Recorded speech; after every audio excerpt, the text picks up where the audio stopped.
Axolotls must be one of the strangest pets in the whole of the fish keeping hobby.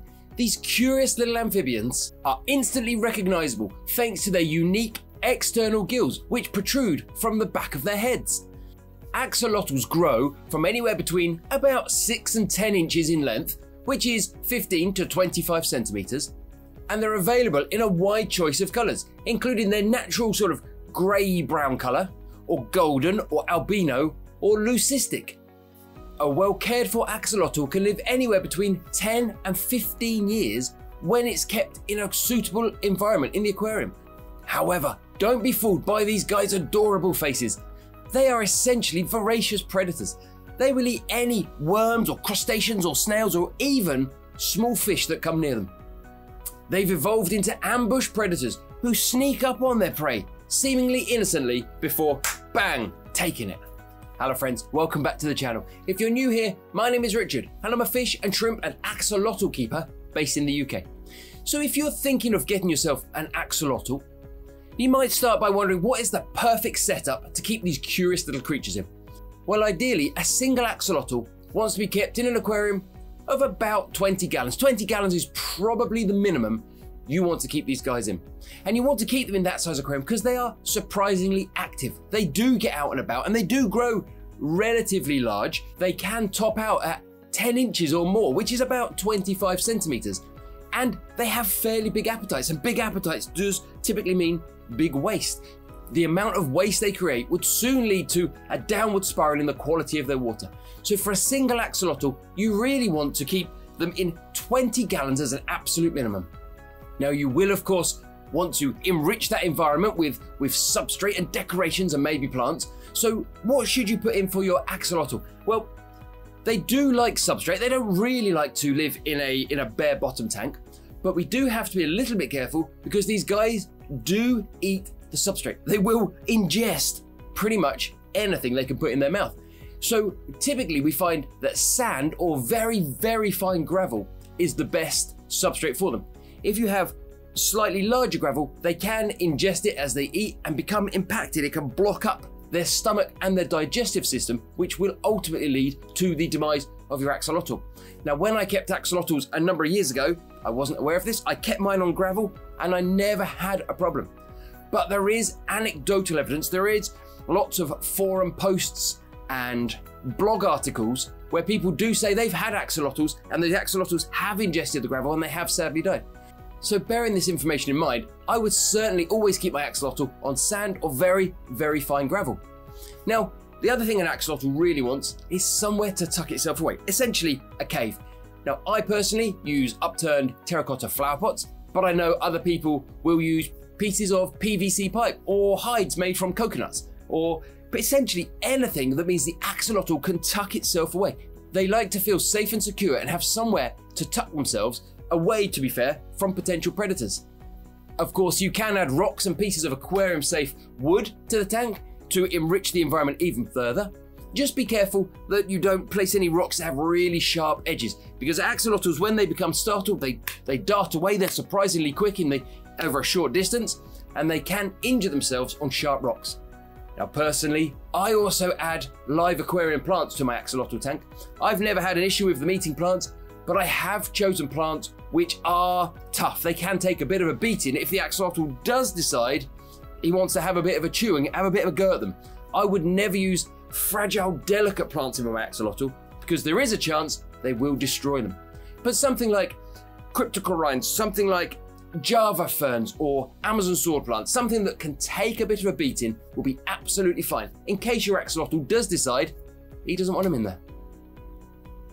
Now, of course, axolotls are completely aquatic. Unlike perhaps frogs, they never leave their tank. They don't go out of the water for any reason. They spend their entire lives underwater. And as such, it's our job as aquarists to make sure that that water is always clean and safe for the axolotls to live in. And we do that through two ways. First of all, providing good filtration. It's really important to filter your axolotl tank well.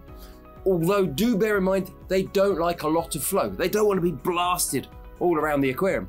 So something like a sponge filter or a hang-on back filter that isn't too powerful for the size tank will be absolutely perfect. The other thing we can do is to carry out regular partial water changes. And essentially that means to drain down between perhaps 10 and 25% of your aquarium water and replace it with fresh dechlorinated tap water, that way reducing the amount of diluted waste in the water. Between good filtration and regular water changes, we should be able to keep an environment where our axolotls are happy and healthy and grow and live a long life.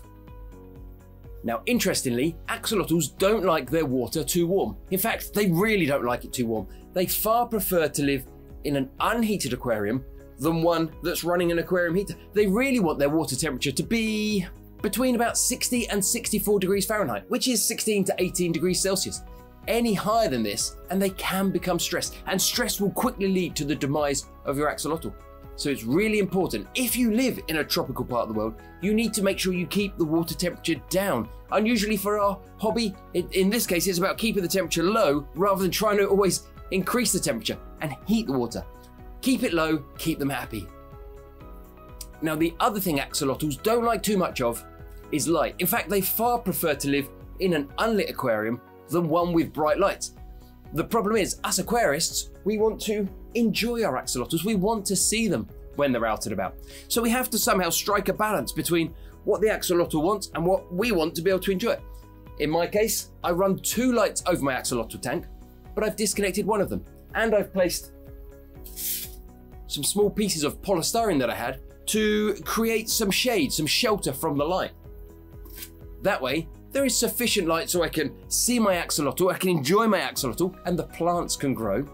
But there's not so much light that he ends up spending the entire day tucked away in his cave because he doesn't want to come out when the light is beating down. It's all about getting the balance right between your enjoyment and the axolotl's health and happiness. So what about feeding our axolotls? Well, by choice, they really want to eat meaty foods. They really want to eat live bloodworm or blackworms or earthworms or frozen worms, for that matter, that we defrost. These guys are surprisingly voracious eaters. As mentioned previously, they are ambush predators who will sneak up on their prey before striking and typically swallowing whole. They don't tend to chew their food, they don't bite through it as such. So they want to eat foods that they can inhale in one go. Now, I feed mine live or frozen bloodworms, and I also take fresh earthworms from my compost heap in the garden. I rinse them under the tap, drop them in the tank, and providing they're not too large for the axolotl, I try and pick the really small ones, he gets to exercise his natural hunting instincts. Now, these guys will also eat pellet food. They'll eat manufactured food. In fact, there are specific axolotl foods on the market. But recently, I've been feeding my axolotl sinking granules, the particularly Tetra Prima granules. I just put a few, and I don't overfeed them because if he doesn't eat them, they will break down quite quickly in the water and spoil the water quality. I sprinkle a few granules in, let them sink, and in no time at all, he can tell they're in the water, and he's out, he finds them, and bang, he takes them. And you will notice, as I mentioned earlier, they do ingest the substrate. When they eat, they typically inhale, and they suck up the substrate, but they'll spit the sand back out and just swallow the worms. If they do swallow some sand, it passes through the other side. It doesn't matter. As opposed to if they inhale some gravel, which can get stuck, it can cause impaction, which leads, unfortunately, to the death of your axolotl. Of course, one thing people always want to know is how much they should feed their axolotl. And I tend to feed a small pinch of bloodworms, or a single small earthworm, or a small pinch of granules. I tend to feed as much as he will eat in about 2 or 3 minutes of him discovering the food. There is no doubt axolotls are incredibly greedy. I suspect mine will eat as much as I put in there, but that can quickly lead to your axolotl becoming overweight, building up too much fat, which will lead to the death of your axolotl. So it's important we don't feed these guys, which can be tricky when their lovely faces are up against the glass begging for food. Feed me, feed me. You have to be strong and only feed them perhaps once or maybe twice a day if you're feeding in small quantities. Now, I do feed my axolotl probably 6 days a week. I leave a day when I don't feed them. Why do I do this? I don't know. It's what I always did before when I had axolotls, and it worked for me. I'm not sure if there's any scientific evidence that suggests you'd only feed them 6 out of 7. Essentially, feed them as much as they'll eat within a couple of minutes, and don't feed them too much because they will quickly become fatty and overweight. Now, I do know some people use feeding bowls. They will get the food into the bowl or the bloodworm into the bowl and train the axolotl essentially to eat from the bowl.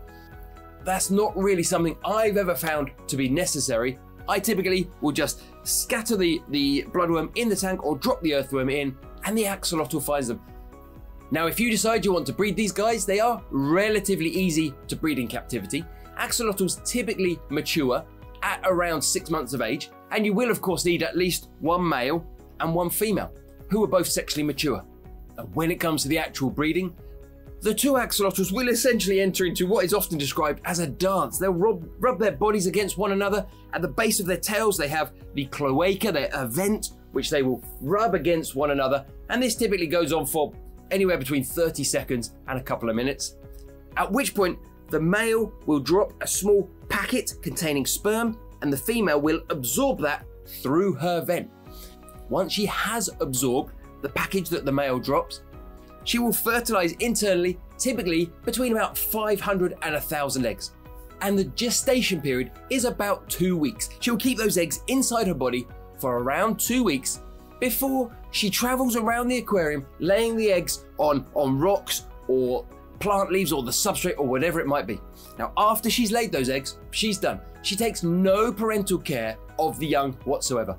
In fact, there's a good chance that when the young do hatch, when they are free swimming, she may well eat them. So if you want to really produce some axolotls, you want to really crank some out, then you are best to remove her after she's laid all the eggs and put her in a separate tank and then raise the babies. Of course, the newly hatched axolotls are incredibly small, and if you are going to raise them, you will need to plan for some really small food that they can eat, perhaps like freshly hatched brine shrimp. One question all new axolotl keepers seem to ask is, can I keep tank mates with my axolotl? And the reality is, these guys prefer to be kept alone essentially. If you keep anything in the tank that fits in the axolotl's mouth, at some point it's going to go there. I wouldn't keep them with shrimp or snails or even small fish.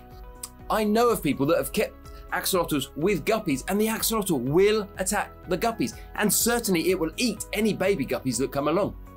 If you really want to keep tank mates with your axolotls, the only thing I can recommend is something like a hatchet fish, which stays always on the surface. Hatchet fish almost never leave the surface, or something really fast swimming that doesn't stop moving, like perhaps a zebra danio or a leopard danio. But really, these guys do much better when they're just kept alone, or perhaps with another axolotl. Of course, you can keep more than one axolotl, although you do need to increase the tank size accordingly. In my experience, a single axolotl wants to be in a 20 or a 30 gallon tank, and we essentially need to add about 10 gallons per additional axolotl. So if you want to keep a couple, maybe go for a 40 gallon tank. And don't forget to add additional caves, additional hides. They don't really want to all be cramming into a single cave, a single flower pot. They want to have their own space, their own territory. They need to get away from each other.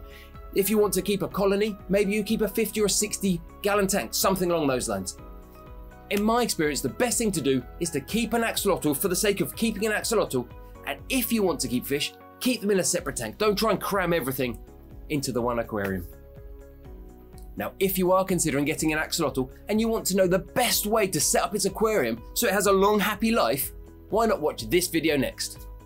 Thanks for watching.